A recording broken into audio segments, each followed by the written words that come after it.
Hello students, Rajan Tiwari is before all of you again, and I am going to teach you preposition part 3, and I am here with the preposition with, and I am going to teach you today using preposition with differently. अलग अलग ढंग से preposition with को कैसे use किया जाता है वो मैं आपको आज पढ़ाने सिखाने जा रहा हूँ. And the banner is Edis of Think Forward, and I am sure that you must have subscribed that channel. मुझे पूरा विश्वास है, भरोसा है कि आप लोगों ने इस चैनल को जरूर सब्सक्राइब कर लिया होगा. Let's see now. विद का पहला मतलब एक हो सकता है हिंदी मतलब के साथ. वह अपने बोरिया बिस्तर के साथ आया. He came with his bag and baggage. Bag and baggage बोलते हैं बोरिया बिस्तर, अगर हिंदी में मतलब है तो. विद आया है किसके लिए? के साथ के लिए.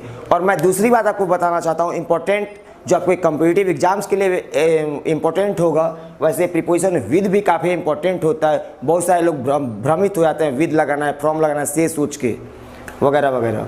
तो बैगेज एक ऐसा नाउन है जिसका प्लूरल नहीं होता है, बैगेजेस नहीं होता है. जब आप याद रखेंगे तो आपके हमेशा काम आएगा. बैगेज हमेशा प्लूरल होता है.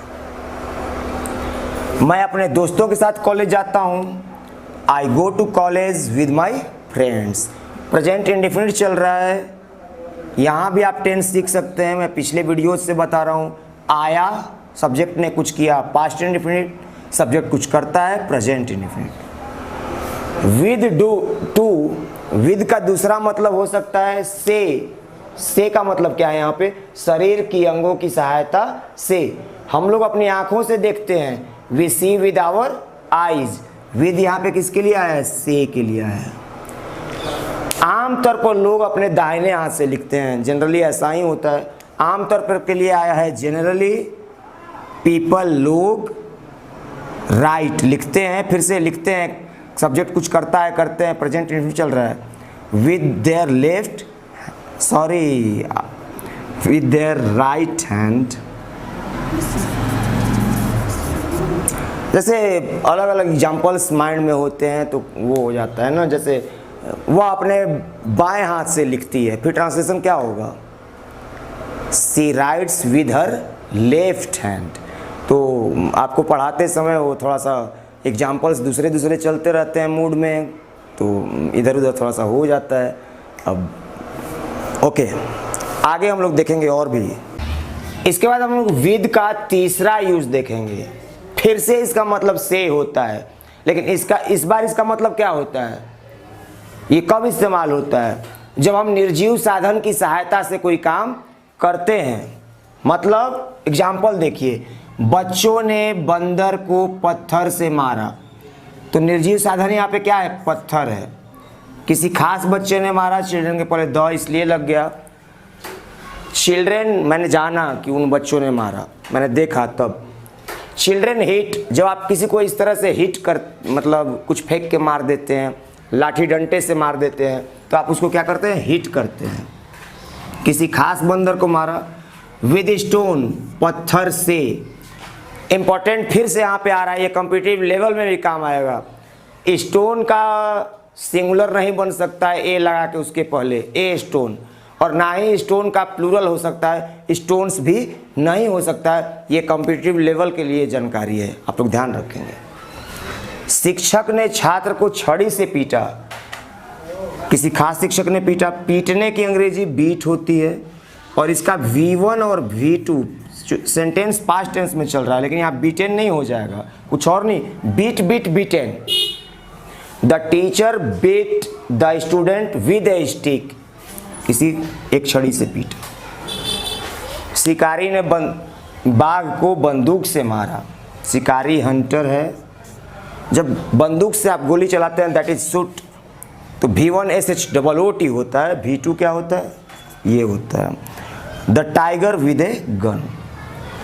तो ये मतलब कुछ खास कारण हैं, ग्रामेटिकल रीजन्स हैं, या जिस हिंदी इंग्लिश पैटर्न भी आप समझ सकते हैं कि हम लोग विद को यूज करते हैं. विद 1, विद 2, विद 3 मैं आपको बताया. इसके बाद विद के साथ कौन से इंपॉर्टेंट प्रीपोजिशंस यूज किए जाते हैं मैं आपको उस पे लेकर चलता हूँ। एक्वेंटेड मतलब होता है परिचित। तो जब आप किसी व्यक्ति से परिचित होते हैं तो you are acquainted with a person. जब आप किसी व्यक्ति से परिचित होते हैं तो आप क्या होते हैं? Acquainted with a person. मैं उससे परिचित नहीं था, I was not acquainted with him और हर। उससे इसे स्पष्ट नहीं हो रहा है कि लड़की है कि लड़का है। उसके बाद satisfied with somebody something. Satisfied संतुष्ट, ये भी अपने बाद विद प्रीपोजिशन लेता है। वह मेरे व्यवहार से संतुष्ट है, he is satisfied with my behaviour. और व्यवहार को हम लोग कंडक्ट भी बोल सकते हैं। फिर जब हम किसी से एनवायर्ड होते हैं, एनवायर्ड मतलब चिढ़ा हुआ, फिर से विद प्रीपोजिशन आता है। एनवायर्ड विद ए पर्सन, जब किसी व्यक्ति से हम चिढ़ते हैं तो वहाँ विद प्रीपोजिशन यूज किया जाता है। मेरा बॉस मुझसे चिढ़ा हुआ है, my boss is annoyed with me. मुझसे चिढ़ा हुआ, एनवायर्ड विद मी। लेकिन जब आप किसी चीज़ पर, किसी बात पर चिढ़े हुए होते हैं तो ठीक अपोजिट प्रीपोजिशन आ जाता है। हिंदी आप जो माने, से माने या पर माने। शिक्षक मेरी अनुपस्थिति से चिढ़े हुए थे या शिक्षक मेरी अनुपस्थिति पर चिढ़े हुए थे, किसी की भी अंग्रेजी क्या होगी? The teacher was annoyed at my absence. Words followed by prepositions, important words followed by prepositions आपको पढ़ाए जा रहे हैं, बताए जा रहे हैं। तो जब किसी व्यक्ति से चिढ़ेंगे तो एनवायर्ड विद, किसी वस्तु, किसी बात पे चिढ़ेंगे तो एनवायर्ड एट। उसी तरह से एंग्री विद ए पर्सन, किसी व्यक्ति से जब आप गुस्सा करते हैं तो विद लगता है, या क्रोधित होते हैं, नाराज होते हैं, वह तुमसे क्यों क्रोधित है, और पता नहीं है कि लड़की है कि लड़का। Why see he angry with you, व्यक्ति से।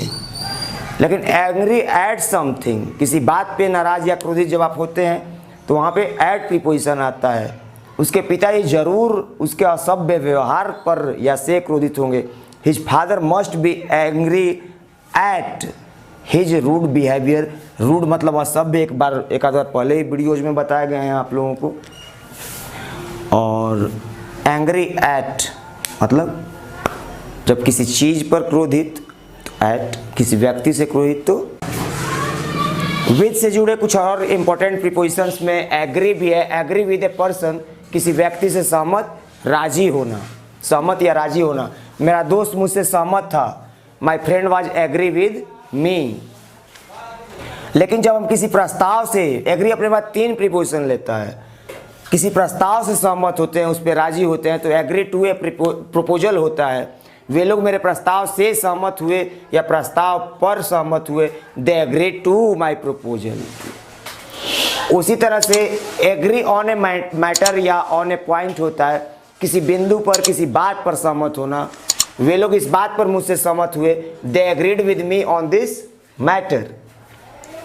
आर्ग्यू विद ए पर्सन, किसी व्यक्ति से बहस करना। मैं आप लोगों को ये सब इंपॉर्टेंट प्रीपोजिशन बता रहा हूँ जो किसी मतलब विद किस खास वर्ड के द्वारा फॉलो किया जाता है। किसी से बहस करना, आर्ग्यू, बहस करना। He argued with me in vain, उसने मुझसे व्यर्थ में या बेकार में बहस किया। विद से जुड़े कुछ और इंपॉर्टेंट प्रीपोजिशंस में एग्री भी है। एग्री विद ए पर्सन, किसी व्यक्ति से सहमत, राजी होना, सहमत या राजी होना। मेरा दोस्त मुझसे सहमत था, my friend was agree with me. लेकिन जब हम किसी प्रस्ताव से, एग्री अपने बाद 3 प्रीपोजिशन लेता है। किसी प्रस्ताव से सहमत होते हैं, उस पर राजी होते हैं तो एग्री टू ए प्रपोजल होता है। वे लोग मेरे प्रस्ताव से सहमत हुए या प्रस्ताव पर सहमत हुए, they agree to my proposal. उसी तरह से एग्री ऑन ए मैटर या ऑन ए पॉइंट होता है। किसी बिंदु पर, किसी बात पर सहमत होना। वे लोग इस बात पर मुझसे सहमत हुए, they agreed with me on this matter.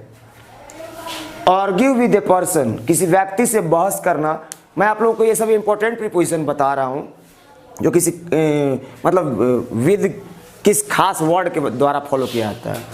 किसी से बहस करना, आर्ग्यू, बहस करना। He argued with me in vain, उसने मुझसे व्यर्थ में या बेकार में बहस किया। कम्बैट विद डिफिकल्टीज, कठिनाइयों से लड़ना। कम्बैट लड़ना, मुकाबला करना ऐसा होता है। तो जब हम किसी चीज़ से लड़ते हैं या किसी के खिलाफ लड़ते, कम्बैट विद, इन दिनों मैं कठिनाइयों से लड़ रहा हूँ या उनका मुकाबला कर रहा हूँ। I am combating with difficulties this days, इन दिनों की अंग्रेजी होती है। कम्युनिकेट या कन्वर्स, दोनों कन्वर्स, कन्वर्सेशन, कम्युनिकेट, कम्युनिकेशन, किसी से बातचीत करना, with somebody something. Don't you want to communicate, converse with him about it, क्या आप उससे इस बारे में बात नहीं करना चाहते हैं, बातचीत नहीं करना चाहते हैं, है ना। कम्युनिकेट और कन्वर्स भी अपने बाद विद प्रीपोजिशन लेता है जब हम किसी से बातचीत करते हैं। Cope with a situation difficulties, किसी स्थिति से सामंजस्य बैठा लेना, उसको संभाल लेना, वह हर स्थिति को संभाल सकता है। He can cope with every situation, वह हर स्थिति को संभाल सकता है ना। डिफर विद, डिफर अपने बाद विद भी ले सकता है, फ्रॉम भी जब हम किसी व्यक्ति से असहमत होते हैं। वैसे डिसएग्री भी होता है, यहाँ पे हम लोग सीख सकते हैं। डिफर बराबर क्या हो सकता है, डिसएग्री, और जब एग्री अपने बाद विद लेता है तो डिसएग्री भी अपने बाद क्या लेता है, विद लेता है। डिफर विद समबडी और डिसएग्री विद समबडी, फ्रॉम भी लेता है differ. I differ from you on this point, किसी बिंदु पर जब हम होते हैं तो ऑन होता है, किसी से होते हैं तो विद या फ्रॉम होता है। मैं आपसे इस बिंदु पर असहमत हूँ। उसी तरह से मैंने आपको सेटिस्फाइड बताया इसी वीडियो में। तो जब सेटिस्फाइड का जैसे अपोजिट, एग्री का अपोजिट डिसएग्री, सेटिस्फाइड का अपोजिट डिससेटिस्फाइड। तो जब सेटिस्फाइड विद ए पर्सन होगा तो डिससेटिस्फाइड विद ए पर्सन होगा। I am satisfied with you, I am dissatisfied with you, है ना, ऐसा होगा। तो ये सब कुछ इंपॉर्टेंट चीज़ें थी विद प्रीपोजिशन के बारे में। देखो प्रीपोजिशन की दुनिया बहुत बड़ी है, वर्ड मीनिंग्स की दुनिया बहुत बड़ी है, लेकिन इसका मतलब क्या है कि पूरी डिक्शनरी को याद कर लेना है, ऐसा तो नहीं है। Your experience teachers will teach you, will tell you what are the important words, what the important words are that can be essential for you for passing or for crossing your competitive exams or for general exams means 9, 10th, 11, 12, you know, जैसे math नहीं बदलेगा, अब grammar तो बदलेगा नहीं ना। 9, 10th, 11, 12 का वो जो सिलेबस है उसमें अगर नरेशन है, प्रीपोजिशन है, टेंस है, वॉइस है, तो आपके एसएससी के सिलेबस में वो नहीं है क्या?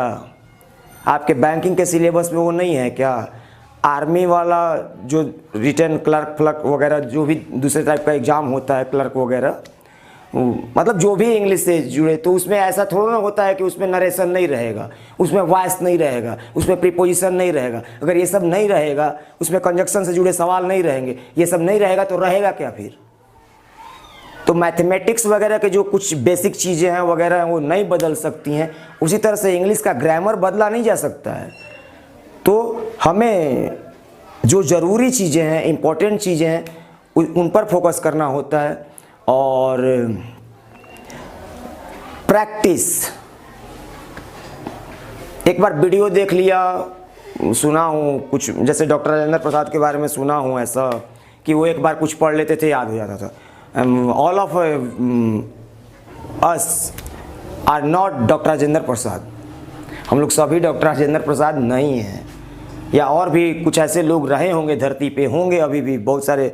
उस तरह के वीडियोस देखने को मिलते हैं कि ये लड़का कम उम्र में ऐसा कर गया, वो ऐसा कर, सबका दिमाग एक जैसा नहीं है। लेकिन वो practice makes a man perfect, ये तो अंग्रेजी में कहावत है, मैंने इस पर कविता भी लिखी है, कभी आपके सामने लाऊंगा कि प्रैक्टिस मैन परफेक्ट और वुमेन कहाँ जाएगी, प्रैक्टिस मेक्स एवरीवन परफेक्ट, ये भी आएगा आपके सामने किसी दिन, मेरी ये वाली कविता आएगी। लेकिन वो हिंदी में है, रगड़ करत करत अभ्यास ते जड़मती होत सुजान, है ना, रसरी आवत जात ते सिल पर परत निशान।